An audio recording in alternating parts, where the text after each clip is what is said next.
On October 8, 2018, Hurricane Michael underwent a 48-hour rapid intensification period where it went from a Category 1 hurricane to a Category 4 hurricane.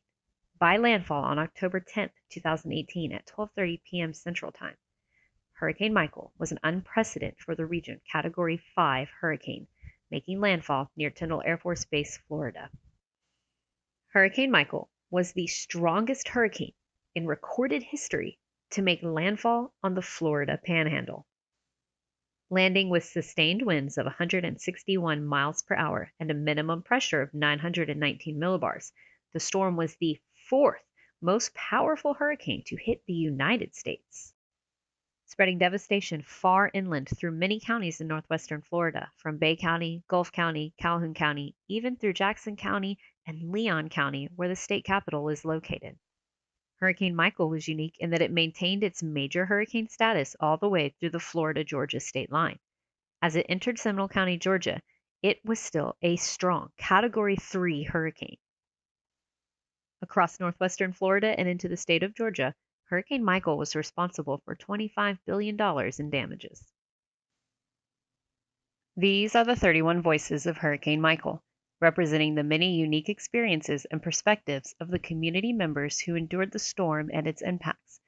Voices of hope, empathy, pain, lessons learned, grit, determination, and extensive insight into one of the most catastrophic hurricane seasons the Florida Panhandle has ever encountered. I'm meteorologist Melissa Thomas, and allow me to introduce you to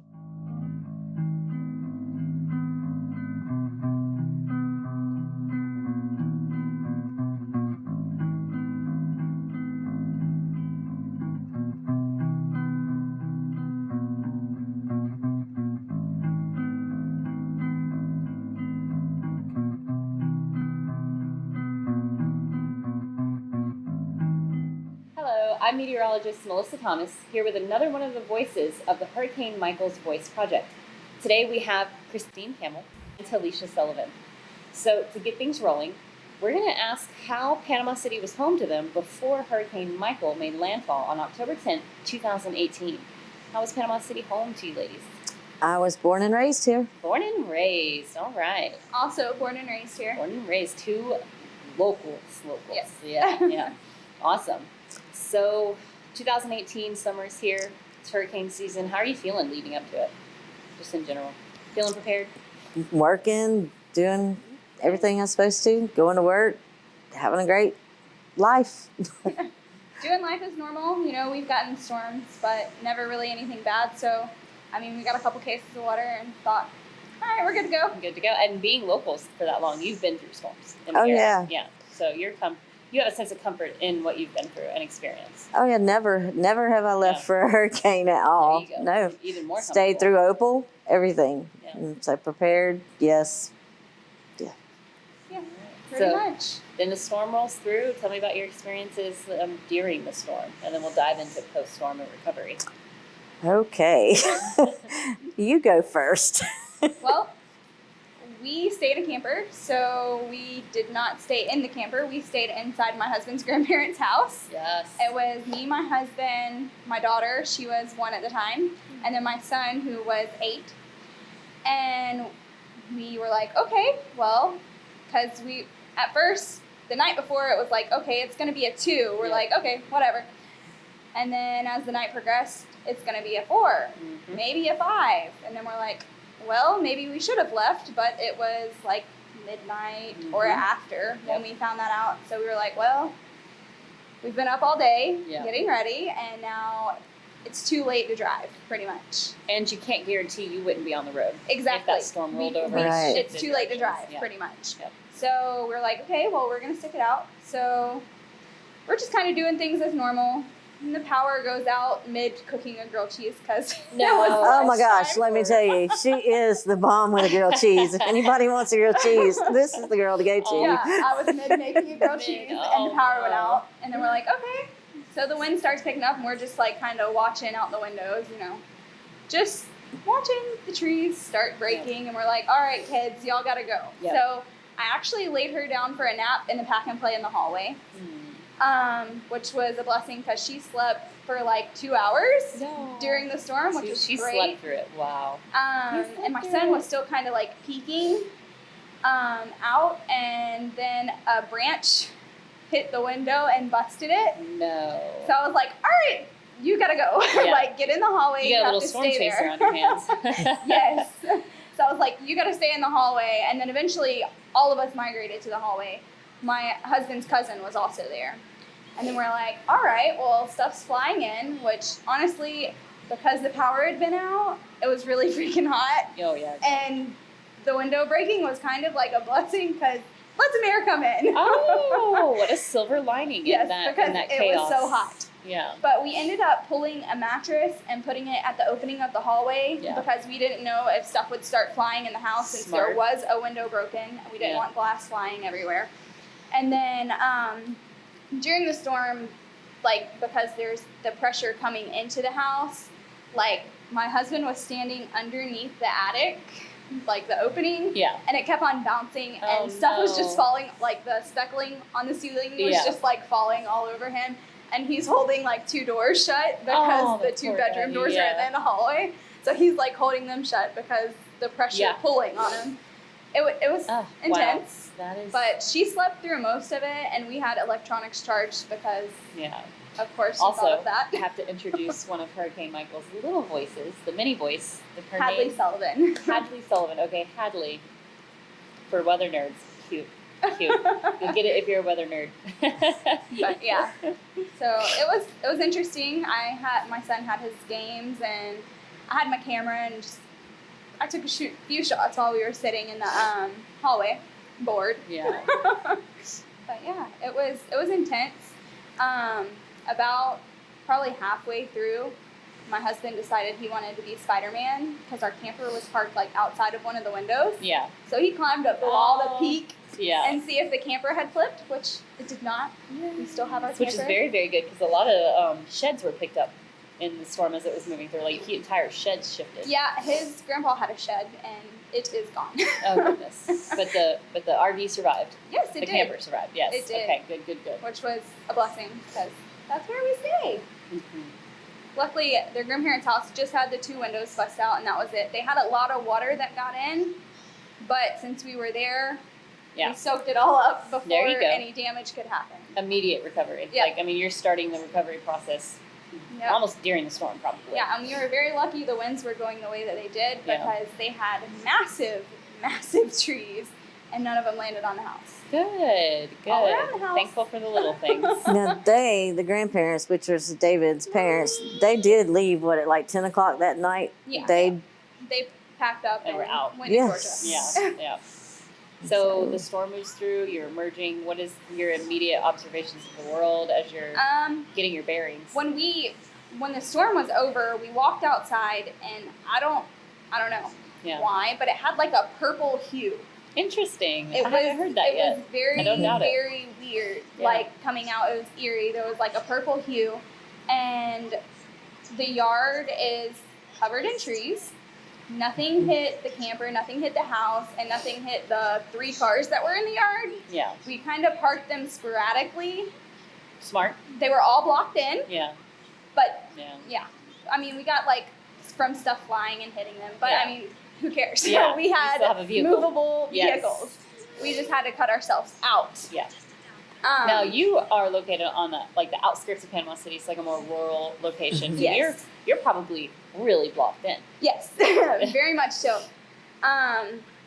Luckily, my husband's grandpa was a tree surgeon for many years. Oh. So he hasn't been doing it, but he still had a chainsaw tucked away. Yes. With a decent chain. Not a good chain, but a decent one. But we didn't have any bar and chain oil, so we have a lawnmower repair guy that lives right next to us. Perfect. He didn't have any, but he had a chain that we could buy, and he had a sharpener. Yay! So the hardware store is right up the road. So we walked up to the hardware store, and just hoping, there were some people that worked there that had stayed in the hardware store for the storm. Yeah. They ended up in the cooler because of the roof. God. But there was an employee there, and they were in the store, and I was like, hey, can we get some bar and chain oil? I have cash. You can have the whole 20. I just need some bar and chain oil so we can cut our way out. And he was like, well, the owner's not here, and I can't really get anything. I'm not allowed to do it because of insurance purposes, blah, blah, blah. And he was like, if you stay here and the owner shows back up, you know, he might be able to help you out. Yeah.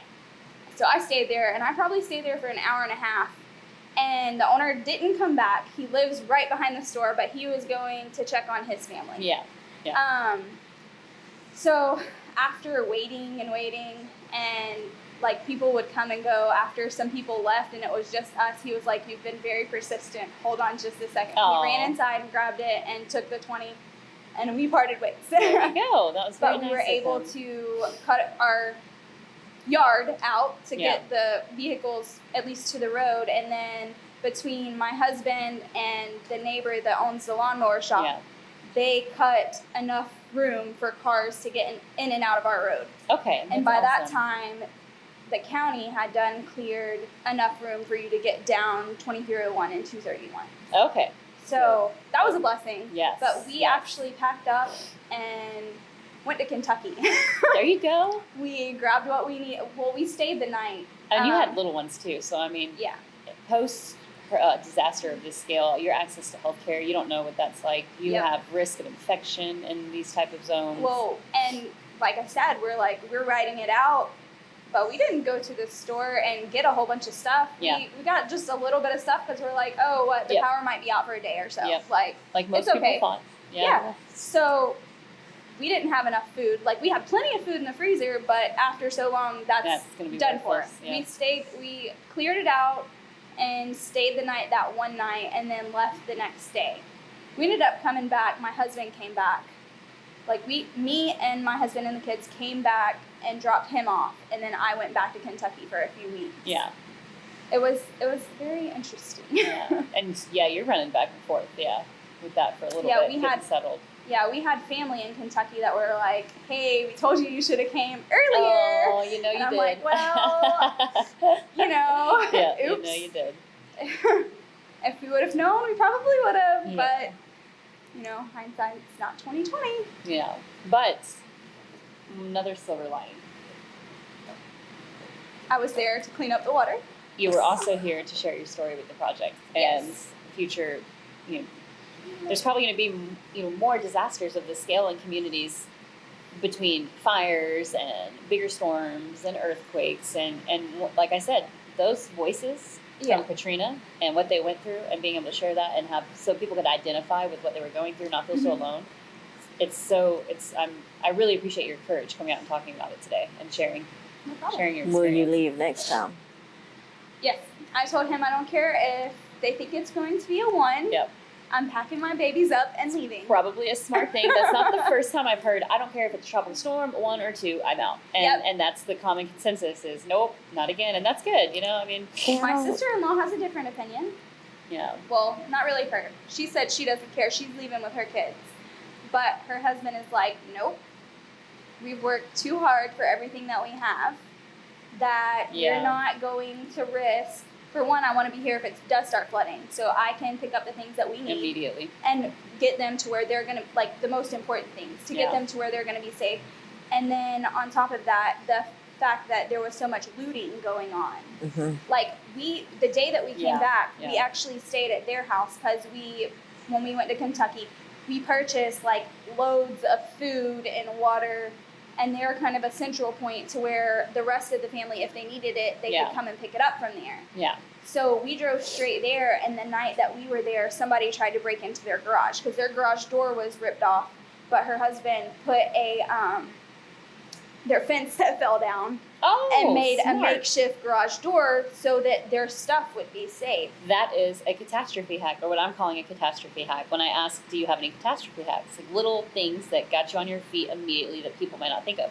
Using your downed fence as barriers in other situations. That's really smart. Thanks for sharing that. They put the fence up, and then they parked one of their vehicles like all the way up to it so that they couldn't move it to get inside. But there was somebody that it was like their vehicle, my husband's truck, and then I think their grandma's vehicle or something. Yeah. There was another vehicle, like the yard was full of vehicles.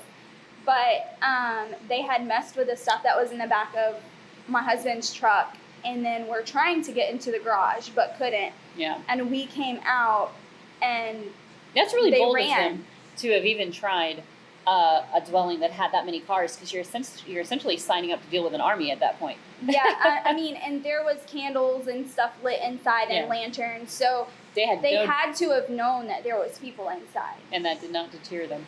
Wow. No. That's very And, scary. yeah. I'm glad you were okay and that didn't escalate. Well, I mean, if it would have, my husband had Yeah. this gun, like, Not the only we're family not- either. Yeah. we have my family concealed, had so protection. Yep. we were very protected. We Yep. actually, that was part of the things that we left with them, because we're more rural, and it's not, people weren't as apt to breaking Yeah. in Yeah. as Out that way. as she was in Lynn Haven. Yeah. So we actually ended up leaving like 3 or 4 extra guns Yeah. and ammo for them to have, Oh, that's just in nice. case. Yeah. That's So- very nice. The when the law enforcement being spread so thin that, you know, in a lot of situations it was up to you to protect your property as best you could, because the entire town is leveled. We so, actually called yeah. the law, and they were like, I forget the words that they said, but they were like, you know, protect what you have, but also make sure that you're okay. Yeah. Don't be quick to shoot, kind of Oh thing. yes, yes, And because, like, I mean, it could cause issue, and my husband was like, no, if they want to come If up they're on your here, property, yeah. State of they're gonna Florida. get shot. Yeah. Like, there's no Yeah. doubt about it. If they want to try, Why? they're gonna be dead, and you're gonna have to come back and pick Yeah. up a dead body. And why even allow it to give it room to escalate? If Exactly. they're already on your property, They're there it's for no good. It's an understandable reason. Yeah, reasoning, it was intense. I can't imagine. I actually was still studying in Tallahassee at the time, so I was just like communicating with my parents, and they were dealing with the same scenarios, and it was very scary. Yeah. So then you're immediately starting to rebuild, of course. How long Yeah. were you in Kentucky? I stayed in Kentucky for about a week and a half. Not that long at all. No, not long. We got power back, probably Yeah. a week and a half Yep. out, or maybe it was 2 weeks. But either way, as soon as we got power back, we pretty much came back. All right. But we were never technically like out of power Yeah. Yes, thank you, Lord. because my husband has his welder, Yeah. and it's basically a generator. It was Oh, powering okay. the whole house. That's awesome. But we had to. It requires a lot of fuel. Like, Yeah. we were going through, I think he said it was close to 40 gallons a day. Yeah. So he was having to drive every day or every other day to Dothan Yeah. to get 100 gallons in gas. Yeah. When we were in Kentucky, my family gave us, well, they let us borrow a tank, which we ended up buying from them, that Yeah. held 100 gallons of gas. Okay, that's And good. then also chainsaws, Yes. because we needed You- chainsaws. Yeah.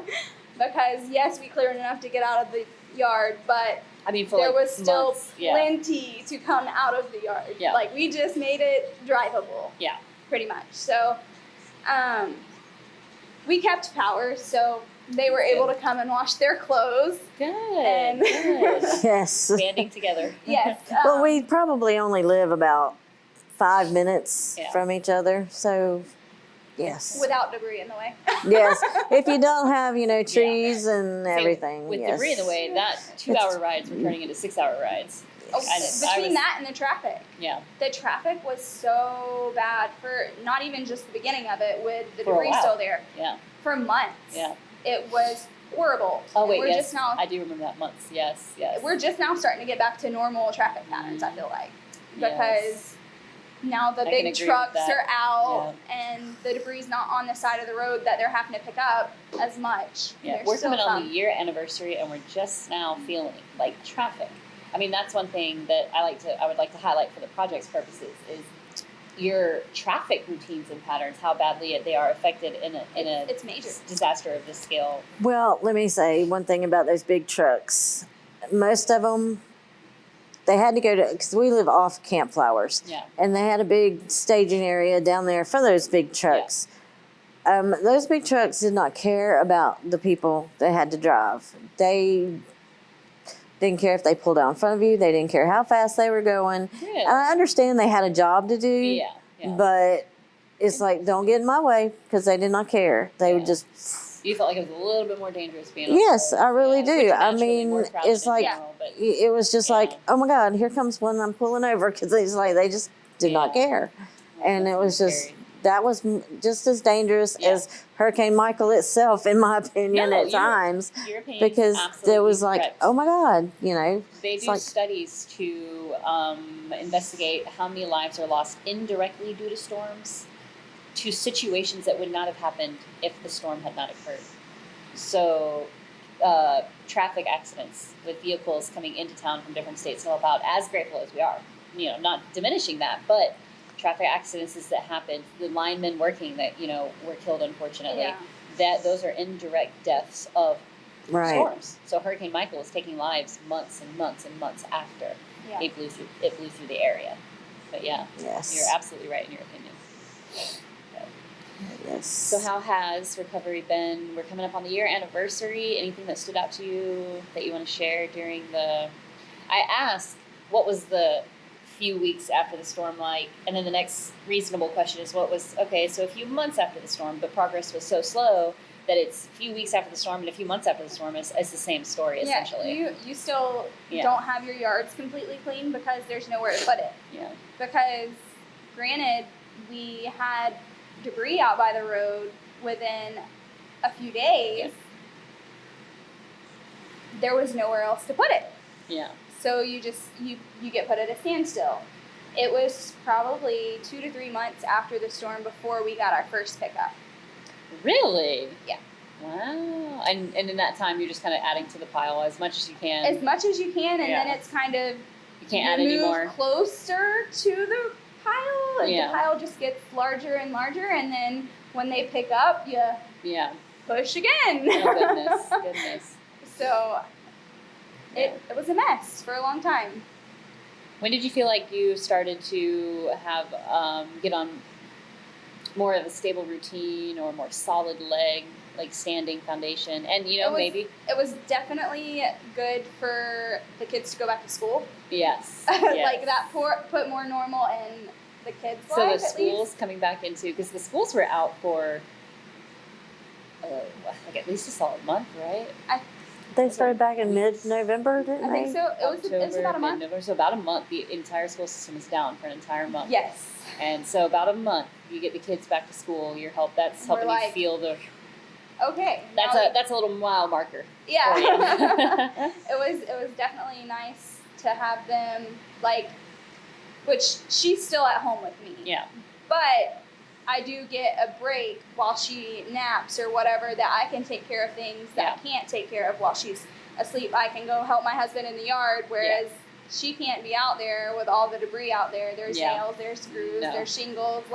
Yeah, not at all. It's not okay for her to be out there, and then you never know where there's going to be a snake. No, I cannot imagine, especially on the rural outskirts, in that area. I've had a couple of friends out there. I've run around, and it's a fun We're time. further out than she is.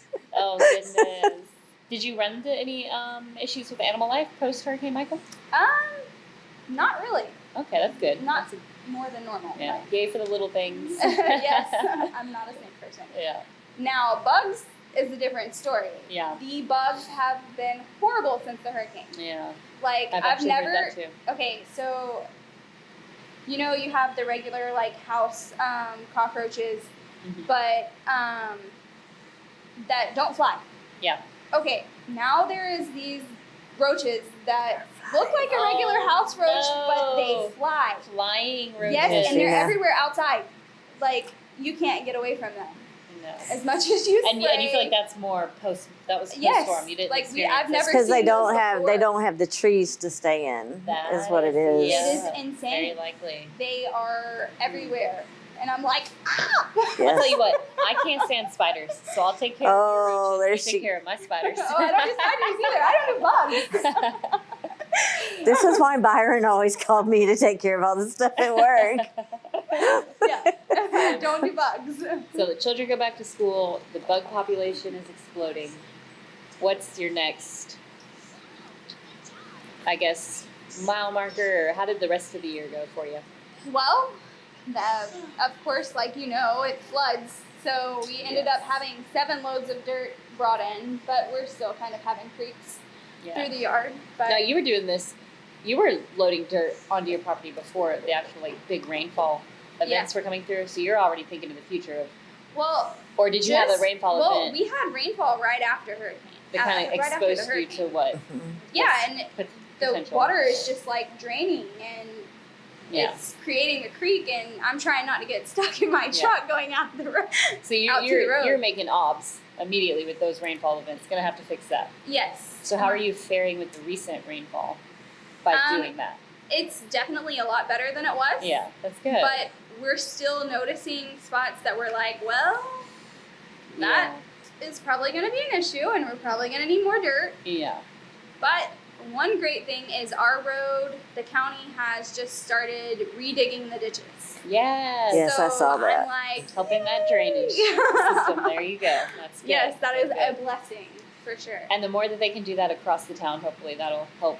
Yeah, and I think more of the reason why they're digging the ditches is, yes, to help with the drainage problem, but it's not just ditches. I forget what they're called, but it's back behind houses, they're doing ditches, but they're called something else. I don't know. My husband would know. Yeah.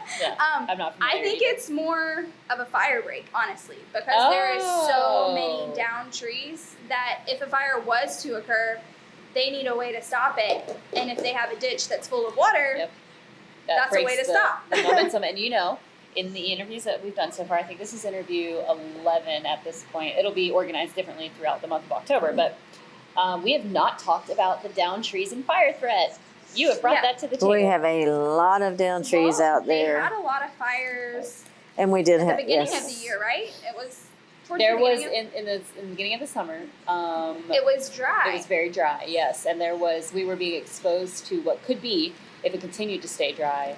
And I actually, when I was studying at Florida State, I was able to attend a briefing by fire weather authorities, and they exposed us to their worry of the threat and how significant the threat is. It's bad, and that's when I first noticed them start to do the fire breaks on Star Avenue. Oh, that's so smart. There are a lot of them, but that's where it's very wooded over there, and there's not many houses that would be involved if it was to happen. But but still, the fact that there's so many, one is too many, so many woods. That it would spread very easily and would quickly get to houses. A house, and just engulf them. Yeah. So this rainfall, I mean, either way, dry weather, wet weather, we're it's kind vulnerable. of in between because you're gonna flood or you're gonna catch fire. Yeah, isn't that so? Just how vulnerable communities are post storms such as this, and we're unfortunately getting to experience that. Yes. Yes. So, well, what do you have? Hopes for the future? What is going to help you feel? What are you hoping? I don't want to say get to a new norm, but what's going to help with your new beginning? What's your hope for Panama City in the future? Well, with all of the down trees and whatnot, I hope people will plant some more. But there is room for us to grow. Yes. There's room for Panama City to grow and bring in better things. And I wish and take out some of.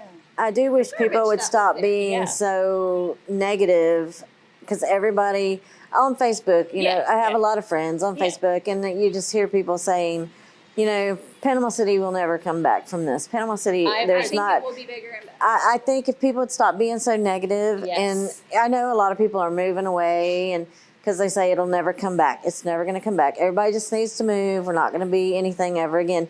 People need to quit being so negative. We need people need to put forth some effort. We can be bigger and better, if people just work towards it. I'm so glad you guys came out today, because that is a perspective that has also not been presented in that light, and I really appreciate you sharing that. Yes, Star Avenue, it's all the trees are gone on the one side of the road. Something could be put there. Yeah. I mean, it was a hunting lease, okay? Yeah. There's no trees. Build something there. Yeah. Whoever's got it as a hunting lease, sell it. Somebody could put something there. Yeah. The mall, yes, it's coming down. Build some more stores. Half this side of the town does not want to drive to the beach to go shopping. Put some more stores up. Yes. We can come back from this. I was in Tallahassee studying, and I was walking my dog, bumped into a gentleman, and we had a little bit of a conversation, established where we were from and stuff, and he knows I'm from Panama City and tells me that town's not coming back. And just the they're so insensitive, and you're right. That is not going to help. Right. Not going to help. And I mean, it's like 75% of the people that live here are saying that. And it's like, no, if you talk that way and you think that way, no, it's not going to happen. It'll be a self-fulfilling prophecy. Right. You have to be positive. And I've and like while I was hovered in my closet, you know, during Hurricane Michael, I've always thought, you know, you walk by faith, not by sight. That's what I thought through the whole time. I was sitting in there for 3 hours. You know, because you can't see anything. I'm just sitting there going, walk by faith, not by sight. I like that. And you do that through this whole thing, you know. I mean, and not to make this religious, but, you know, the Lord said, I will not forsake you. And, you know, I will not leave you, will not forsake you. Okay, you know, we can do this. Yes. We can bring Panama City back. You know, yes, we might not be near it right now. Community members such as yourself to do that. Right. And I mean, keep preaching. Half of this family are preachers. Actually, my husband's grandpa, I swear the only reason that their house stayed standing with us in it is because he's a preacher, and that house has been prayed in and prayed over. And he had a job for years. See, I mean, during the storm, we were outside, we were videotaping. You know, and okay. As any good Floridian does. We've all been there. Right. I mean, during the Opal, we sat outside and watched pine trees bend over. Okay, so we were sitting there, we were taping and everything, and, you know, all of a sudden David says, okay, no, it's time to go inside. Yeah. So we went in, got in the closet. You know, at the time, I only had 4 dogs. So I got in the closet with 3 dogs. One of them, she's terrified of storms, so she was just frozen on the bed. So I get in the closet, and he's in the closet by himself. And I mean, we're just sitting there, and I'm thinking, you know, he's over there praying out loud for both of us, and I'm sitting there doing my thoughts, and I'm just like, so we go outside, you know, everything's destroyed. Can't get down campfires to go check on everybody. Yeah. So we have to take these dirt roads, and I'm just thinking to myself the whole time, it's like, the town is destroyed, you know. Yeah. And you go down 231, trains are flipped over. And then you're thinking, you know. You saw the flipped over trains. The trains on 231. We have pictures. I will try to get them. Yes. But I mean, yes, the trains. You know, you sit there and you think that had to be a storm of all storms to knock a train over. And it was. And then you just sit there and think, but we survived that, you know, in a closet. Our trailer was shaking, you know. You were in a trailer? We were in a trailer. That's a whole new ballgame. Yes. And I mean, we could feel it rocking. Oh, goodness. And I couldn't close the door because we have giant breed dogs. I have Great Pyrenees. I don't know if you know what they are. I have 10 puppies. Oh, my baby. They're 6 weeks old. Got to get rid of some. But so, I mean, like, you could literally feel it rocking. Yeah. Okay. So I just knew we're going to roll any minute. But before we even got in the closet, we were watching our privacy fence fly away. Yeah. So in the closet, 4x4s coming through the windows. It was like Twister, the movie. You know, that's all I could see in my head. And I'm just sitting there. But then we go riding, you know, trains flipped over, trying to check on all the family. We see they're okay, you know, and that's when we find out his parents hit the road. So, you know, my mom had been staying with us. I had to ship her off to her sisters. And so can't get down her road where they're at because power lines are down. I am not in good shape, so I have to walk like 3 miles down a soggy clay road to make sure she's okay, and then turn around and walk back. But I mean, and because they were in Callaway. Yeah. But it's like, I learned so much from this storm. And no, honestly, I am a Floridian. I probably wouldn't leave again. You are the epitome of grow through what you go through. Or, I'm sorry, go through, yes. Grow through what you go through. I mean, I probably wouldn't leave again. Now, David, he says he would leave. But like, I don't feel like we would ever have another Michael. I mean, I don't. We may. Yeah. But, it can't be ruled out. but we're all hoping not as well. I feel like, if the Lord brings you to it, He's going to bring you through it. Yeah. And I just feel like I've learned so much, and I'm about to cry. Stop. You're okay. But I mean, it's like it's heavy stuff. everything, every time we had a need, yeah, it was met within a few hours. Yeah. It's like we had a generator, and it went out. We didn't know what was wrong with it. And People's Power were coming back on, like automatic. I put a thing on Facebook and asking my friends, does anybody have a generator that we can just borrow till the power comes on? I had a friend coming into town from Muscle Shoals, Alabama. She says, honey, I'm going to be there in just a few hours. She says, I have you one. It is yours to keep. That is awesome. Brought us a brand new generator. Mm-hmm. Brand new, still in the box. What a saint. With gas. Yeah. I mean, and when we got there to pick it up, she gave us chainsaws, dog food, all kinds of stuff she had for us. I mean, she was thinking of things, when you think of like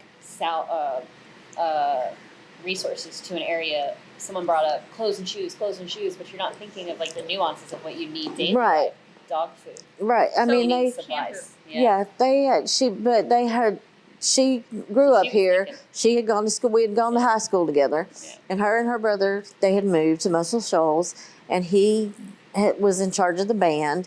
They had done a drive to come up some kind of drive and bought stuff to bring to Panama City. Yeah. And so when she saw it, she said, we're bringing stuff. She said, I've got everything you need. Yeah. And we went to pick it up, and she just kept, she was giving it. And every time we needed something, within a few hours, that need was met. Yeah. And I was just amazed. Yeah. And then I went to the store, and this was like, and it was like the pass it on thing. Yeah. I went to the store, and there was a lady there, and she was buying what she needed, and it was at Halloween. Yeah. And then she had stuff for her kids, like some costumes and some candy for Halloween for her kids. Yeah. And she didn't have enough money to pay for everything. Mm-hmm. And she's like, well, I have to put the Halloween stuff back. She said that was just, it's not a necessity.